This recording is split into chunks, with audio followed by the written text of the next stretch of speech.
The man had cast his net over 100 times, but every single time, he only caught the same golden seashell. It really started to bother him. As the sky grew dark, he gave up and took the shell home, placing it in a big water jar. But from that night on, strange things began happening in his house. One evening, after coming back from fishing, he opened the door and froze. The table was covered with a freshly made dinner, and it smelled amazing. He couldn't believe his eyes. There was no one else living anywhere nearby, just him. He searched every corner of the house, but found nothing. The next morning, he went fishing again. As soon as he left, the golden shell started glowing. It turned into a beautiful young woman. She lit the fire, cooked a warm meal for him, then made the bed and opened the windows to let in fresh air. But just as she was finishing up, she heard the man singing on his way back from the sea.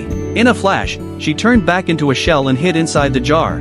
When the man returned, he once again found dinner waiting for him. Curious to find out who was behind all this, the man decided to hide behind a tree near his house. When he saw smoke rising from the chimney, he ran straight home, pushed open the door, and what he saw left him speechless. Standing in the room was a breathtakingly beautiful woman. He asked who she was. The woman said she was a sea fairy who lived inside the golden shell. She'd fallen in love with his singing, and wanted to stay with him. The man told her he was poor, and didn't want her to suffer with him, but the seashell girl smiled and said she didn't care about that.